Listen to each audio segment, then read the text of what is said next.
So guys, pag-usapan lang natin ang breaking news. May pasabog na naman kasi ang balibalita at exclusive na pinag-uusapan. Ayon kasi sa balibalita, lagot na. Catherine Bernardo at Mayor Mark Alcala pinag-uusapan nag-date daw sa Australia. Totoo ba? Kasi ang mga chika nga naman kasing pinag-uusapan, maliit lang daw ang lugar ng Australia. At madali na lang daw kina Mayor Mark Alcala at Catherine Bernardo. Lumiliit na nga ba ang mundo ni Catherine Bernardo at Mayor Mark Alcala? Kaya lumantad na sila sa publiko. Kaya nga naman spotted na sila sa NAIA. Kaya nga naman kasi itong pinag-uusapan ngayon, talagang naging trending at pinagkaguluhan at pinagpestaan. At lalong-lalo na, hindi na magtataka ang maraming tao. Lalong-lalo na hindi na magdududa. Kasi, papaano nga naman kasi, no? Si Mami Min Bernardo, laging nakabantay kay Mayor Mark Alcala. Spotted na yan, matagal na.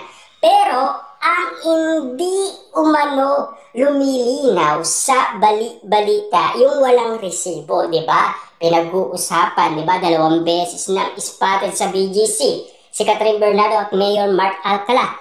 Pero walang ebidensya. Sa Japanese restaurant, wala ding ebidensya. At lalong-lalo na sa AB Clinic, di ba? Wala ding ebidensya. Pero ito ang gigising umano sa ating mga katanungan. Lalong-lalo na kasi napakagandang pasabog umano. Basta't Catherine Bernardo at Mayor Mark Alcala, hindi na magtataka ang karamihan na posibleng hindi daw sila mag-date sa Australia.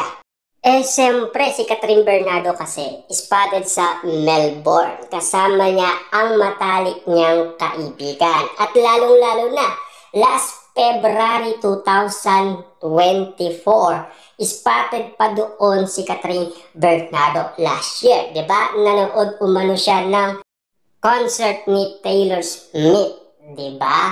Yan kasi ang napag-usapan noon. At lalong-lalo na kasi si Mayor Mark Alcala ay malapit lang daw kay Catherine Bernardo. Yan kasi ang balita sa atin. Lalong-lalo na kasi ang pagkakataon nga naman kasi marami daw mosang umano sa Australia. Ayon pa sa iba't ibang mga netizens at mga sawsawerang kapitbahay. Yan kasi ang mga update sa atin ng iba't ibang mga tao patungkol kina Catherine Bernardo at Mayor Mark Alcala. At lalong-lalo na kasi pinag-uusapan, no? Si Catherine Bernardo at ang kanyang best friend na nasa Australia, bakit ngayon lang spotted umano nag-follow ang sister ni Mayor Mark Alcala? Matagal na silang mag-best friend. Ang katanungan dyan, alam ba niya kung sino ang best friend ni Catherine Bernardo? Diba? Alam na alam niya.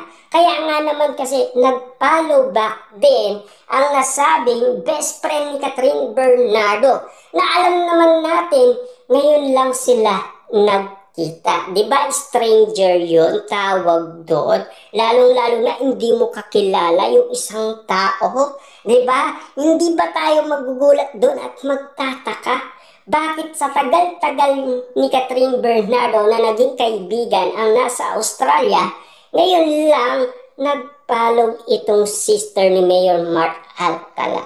Diba? Na alam niyo naman siguro, laging kadikit yan ni Catherine Bernardo. Lalong-lalo na, yung mga balibalita pa noon, umiinom pa sila, diba? Siyempre lahat sana ng updated, alam sana nung kapatid ni Mayor Mark Alcala. Pero bakit ganito ang mga pinag-uusapan ngayon? Madali na lang ba talaga para kay Catherine Bernardo at Mayor Mark Alcala mag-date sila sa Canada? Dahil maliit lang daw ang Australia ayon kasi sa karamihan. Lalong-lalo na kasi nakakabaliw nga naman kasi ang mga balita umano kay Catherine Bernardo dahil alam nyo ba yung sinabi niya noon kay Boy Abunda na ready na siyang ma-inlove muli at 9% na daw ang kanyang puso.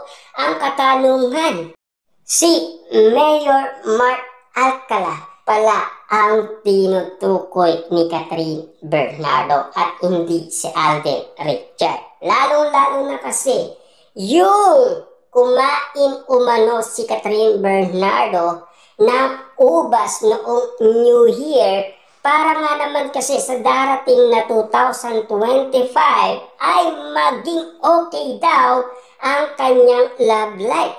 At ang katanungan ng karamihan, ito na nga ba talaga? Si Mayor Mark na nga ba talaga? Diba? Kasi marami umanong nakikita ang iba't ibang mga netizens at mga sawsawerang kapitbahay kung bakit nga naman kasi pinipigilan nila si Catherine Bernardo. Isa na dyan si Mami Min Bernardo o ang pamilyang Bernardo. Ayaw nila umano kay Mayor Mark Alcala. Hindi nila bet or hindi talaga sila boto umano.